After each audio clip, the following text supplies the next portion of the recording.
Dear student, MA education final year, paper intelligence, creativity and education अर्थात बुद्धि, सृजनात्मकता तथा शिक्षा की यूनिट 4 में आपका हार्दिक स्वागत है।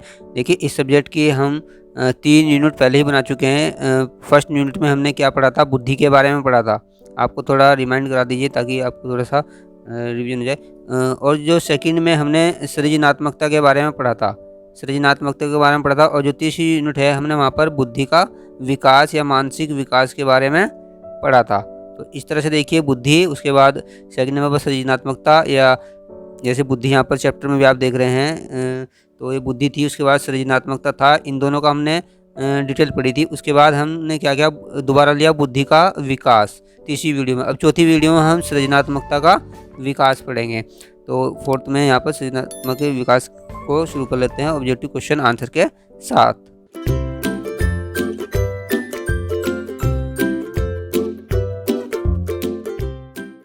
सिलेबस देख लेते हैं। Creative ability development among learner at pre elementary and secondary stage of education, it's educational implications. बहुविकल्पीय प्रश्न मल्टीपल चॉइस क्वेश्चन आंसर के साथ।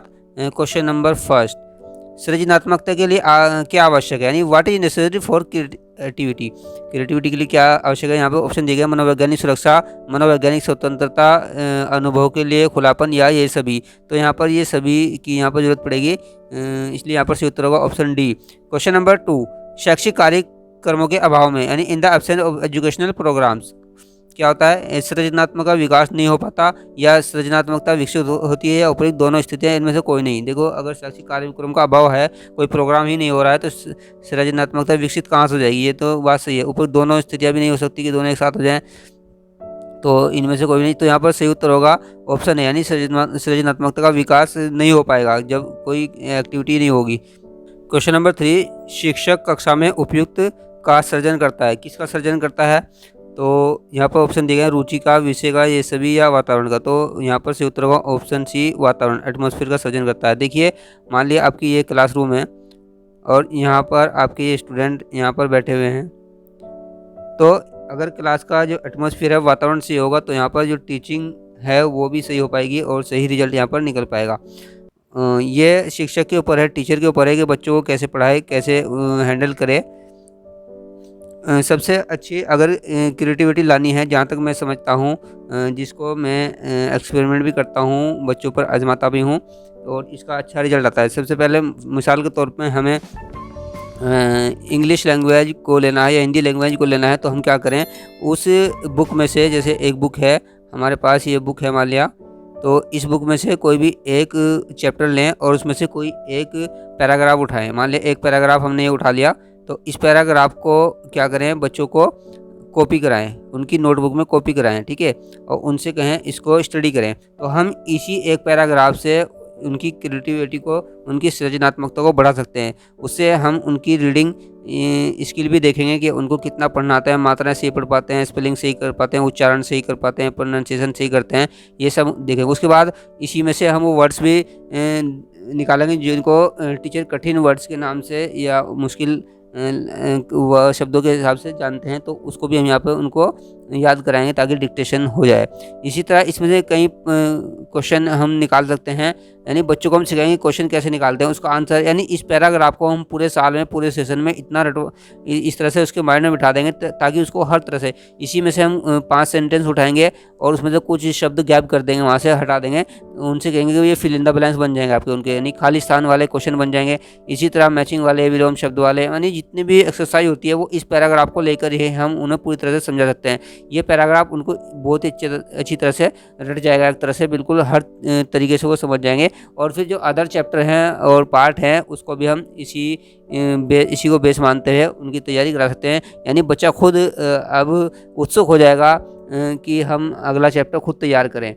क्वेश्चन नंबर 4, सीखने का उत्तरदायित्व किसका होता है, यानी what responsibility is there to learn. सीखना किसका होता है, बालक का या शिक्षक का, माता पिता का, अभिभावक का।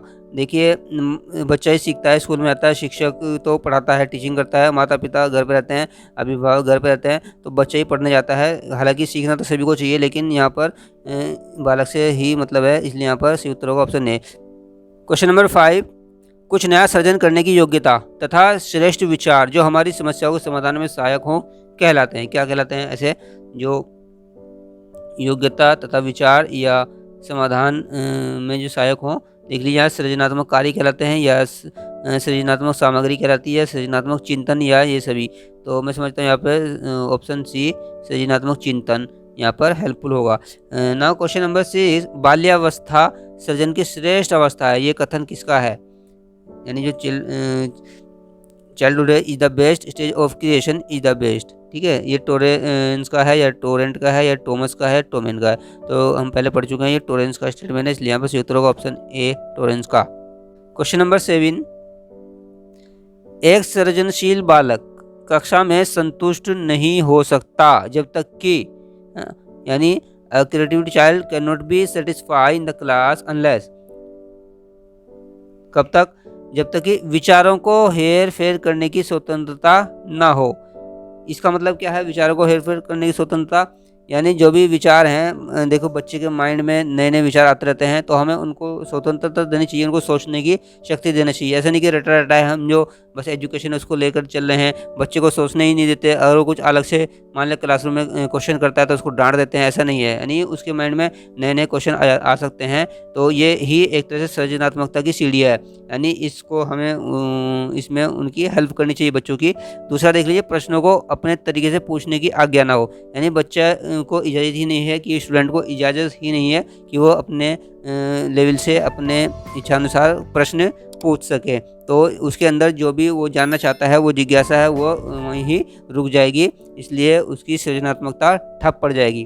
तो ये सी ए और बी दोनों, तो दोनों ही ऊपर के दोनों ही जरूरी हैं, इसलिए यहाँ पर सही उत्तर होगा ऑप्शन सी ए और बी दोनों। क्वेश्चन नंबर 8, किसने कहा था कि सृजनात्मकता के 2 मापदंड होते हैं? 2 कौन से? उत्पादन की नवीनता तथा उत्पाद का मूल्य। यानी उत्पाद का मूल्य और उत्पादन की नवीनता, ये 2 सृजनात्मक के मापदंड होते हैं। किसने कहा था? गुड तथा ब्रोफी, ड्राइवर, बी के पास या टोरेंस। ये गुड तथा ब्रोफी ने यहाँ पर कहा था, इसलिए सही उत्तर होगा ऑप्शन ए। नेक्स्ट स्टडी हमारा है सृजनात्मकता विकास की विधियाँ, यानी creativity methods of development. Question number 9, छात्रों में सृजनात्मकता को बढ़ावा देने के लिए प्रभावशाली विधियाँ हैं। देखिए कौन कौन से मेथड हैं यहाँ पर जो क्रिएटिविटी को इंक्रीज करेंगे, यहाँ पर प्रमोट करेंगे। पहला है यहाँ पर देखिए ए प्रश्नोत्तरी, ये मैं समझता हूँ सही है। क्विज वगैरह, नॉलेज की समूह चर्चा, ग्रुप डिस्कशन, ये भी जरूरी है। समस्या का समाधान, प्रॉब्लम सॉल्विंग, ये भी जरूरी है। तो इसका मतलब ये सभी जरूरी है, तो यहाँ पर सही उत्तर होगा ऑप्शन डी।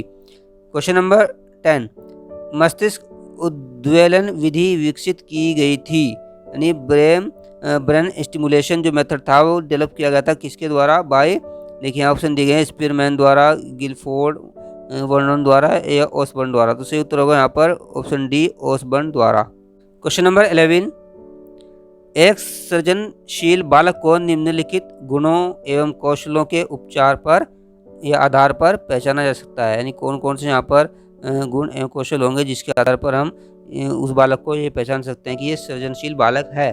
देखिए साहित्यिक एवं कलात्मक कौशल, यस। वैज्ञानिक एवं तकनीकी कौशल, साइंटिफिक एंड टेक्निकल, यस। अपसारी चिंतन, यस। तो सभी यहाँ पर सभी से हम पहचान सकते हैं, इसलिए यहाँ पर सही उत्तर होगा option D all of these. New heading सृजनात्मक शिक्षा का स्वरूप। ठीक है, नेचर ऑफ एजुकेशन यहाँ पर देख लें। क्वेश्चन नंबर 12, सृजनात्मक शिक्षण होना चाहिए, यानी जो क्रिएटिव लर्निंग है वो शुड भी क्या होना चाहिए? लचीला होना चाहिए, सही बात है। कल्पना प्रधान, ये भी सही बात है। समन्वयात्मक, कोऑर्डिनेटिंग, ये भी सही बात है, इसलिए यहाँ पर सही उत्तर होगा option D all of D. Question number 13, प्राथमिक स्तर पर सृजनात्मकता का विकास करने हेतु पाठ्यक्रम होना चाहिए, यानी जो प्राइमरी लेवल होता है वहाँ पर जो सिलेबस होता है, पाठ्यक्रम होता है, वो क्या होना चाहिए? देख लेते हैं यहाँ पर। विषय केंद्रित एवं प्रकरण केंद्रित होना चाहिए, सही बात है। व्यापक एवं कठोर नहीं, बिल्कुल नहीं, कठोर नहीं होना चाहिए बिल्कुल भी। आजकल तो ये कि इतना स्टूडेंट का ही वेट नहीं होता जितना बैग का बस्ते का हो जाता है, तो ये नहीं होना चाहिए इतनी हार्डनेस। तो सी देखिए, अध्यापक केंद्रित एवं विषय केंद्रित, एकदम अध्यापक केंद्रित नहीं होना चाहिए, बल्कि इसमें स्टूडेंट का भी रोल होना चाहिए। लचीला, रचनात्मक एवं क्रिया प्रधान। तो इस तरह से मैं समझता हूँ कि यहाँ पर चारों में ए ऑप्शन है वो सही यहाँ पर उत्तर होगा। प्रश्न 14, कक्षा के वातावरण को उपयुक्त बनाकर शिक्षक विद्यार्थियों का विकास कर सकता है, यानी किसी का विकास करता है, डेवलपमेंट कर सकता है टीचर। देखिए यहाँ पर सृजनात्मकता, बुद्धि, पढ़ाई के प्रति रुचि, ये सभी, तो वो सृजनात्मकता का यहाँ पर विकास कर सकता है। बुद्धि तो उनके अंदर होती है, पढ़ाई के प्रति रुचि हालांकि जगा सकते हैं, लेकिन यहाँ पर सबसे जो मेन होगा वो क्रिएटिविटी का डेवलपमेंट कर सकता है। क्वेश्चन नंबर 15, शिक्षक बच्चों में सृजनात्मकता विकसित कर सकता है, कैसे देखते हैं। स्वतंत्र, सौहार्दपूर्ण एवं खुला वातावरण प्रदान करके, बिल्कुल सही बात है यहाँ पर। पाठ्यगामी क्रियाओं में भाग लेने का अवसर प्रदान करके, ये भी बात सही है कि जो भी इतनी भी करिकुलर एक्टिविटीज़ हैं, सांस्कृतिक कार्यक्रम होते हैं या प्रोग्राम होते हैं, प्रैक्टिकल वर्क होते हैं, उसमें बच्चों को अवसर मिलना चाहिए। सी यहाँ पर है कल्पना शक्ति, दृष्टिकोण एवं संवेदना को बढ़ावा देकर, ठीक है, ये भी यहाँ पर सही बात है। इसलिए अगर देखते हैं कि तीनों ही यहाँ पर सही है, इसलिए यहाँ पर सही उत्तर होगा option D, all of the above. Question number 16 माध्यमिक छात्रों को सृजनशील बनाने के लिए किसी स्थान विशेष का अवलोकन करने के बाद उस पर शिक्षक को करानी चाहिए, यानी क्या मतलब है। जो माध्यमिक स्तर के स्टूडेंट होते हैं, मान लिया मिसाल के तौर पे हम ले लेते हैं कि 9th क्लास के स्टूडेंट मान लें थोड़ी देर के लिए ये हैं, तो इनको हमें सृजनशील बनाना है, क्रिएटिव बनाना है, तो क्या करेंगे, इनको किसी स्थान पर ले जाएंगे। जैसे आप टूर पर जाते हैं, पिकनिक पर जाते हैं और वहाँ पर उनको कुछ चीज़ों को हम दिखाते हैं, तो फिर क्या करते हैं, जब वापस आते हैं तो फिर हमें एक शिक्षक को वो क्या कराना चाहिए। ऐसा नहीं कि घूमने गया बस मौज मस्ती की और ख़त्म, ऐसा नहीं है एजुकेशन टूर में। तो फिर क्या कराना चाहिए, इसमें देखते हैं, यहाँ पर कुछ ऑप्शन दिए गए हैं। सामान्य चर्चा करानी चाहिए, या गुण दोष की चर्चा करानी चाहिए, या विवरण प्रस्तुति, या उपर्युक्त में से कोई नहीं। तो मैं समझता हूँ कि वहाँ पर हमें डिस्कस करनी चाहिए आने के बाद कि उसके गुण दोष क्या रहते हैं, मेरिट क्या है, डिमेरिट क्या है, क्या हमने सीखा क्या नहीं सीखा। तो मैं समझता हूँ यहाँ पर option B is correct answer. Question number 17 बालकों में सृजनात्मकता को बढ़ावा दिए जाने के लिए निम्नलिखित क्रियाओं को किया जाना चाहिए, यानी हमें स्टूडेंट के अंदर, बालकों के अंदर सृजनात्मकता को, क्रिएटिविटी को बढ़ाना है, तो हमें क्या करना चाहिए, क्या किया जाना चाहिए। देखिए यहाँ पर एक दिया है, घर, विद्यालय व समाज में उचित अवसर प्रदान करना, ये बिल्कुल सही बात है। जो हमारी सोसाइटी है, जो होम है, वहाँ पर स्कूल है, हमें उनको मौका देना चाहिए आगे बढ़ने का, सोचने का। बी पे देखिए आत्मविश्वास व आत्मनिर्भरता को विकसित करना, ये भी है, उनमें आत्मविश्वास और आत्मनिर्भरता पैदा करनी चाहिए। सी देखते हैं बालकों को मानसिक जटिलताओं से दूर रखना, यानी keeping children away from mental complication, यानी हमें उनको उलझाना नहीं है बल्कि उनकी उलझनों को दूर करना है, उनकी उलझनों को सुनना है और दूर करना है। इसलिए यहाँ पर सभी सही करेक्ट नजर आते हैं, इसलिए यहाँ पर सही उत्तर होगा option D, all of the above. Question number 18 the man of genius पुस्तक के लेखक हैं, यानी the author of the book the man of genius is, तो ये जो बुक है ये लोम्ब्रोसो ने लिखी थी, इसलिए यहाँ पर सही उत्तर होगा option A. Now question number 19 सृजनात्मक चिंतन के विकास की अवस्थाएं सही क्रम में हैं, यानी क्या विकास क्रम होना चाहिए, यहाँ पर देख लें क्या स्टेप होना चाहिए। ए में गिवन है अभिप्रकाशन, तैयारी, उद्भव, पुनरावृत्ति। बी में है तैयारी, अभिप्रकाशन, पुनरावृत्ति या उद्भवन। सी में है तैयारी, उद्भवन, अभिप्रकाशन, पुनरावृत्ति। डी गिवन है यहाँ पर पुनरावृत्ति, उद्भवन, तैयारी और अभिप्रकाशन। तो मैं समझता हूँ जो उत्तर, जो ऑप्शन सी है वो यहाँ पर करेक्ट उत्तर होगा।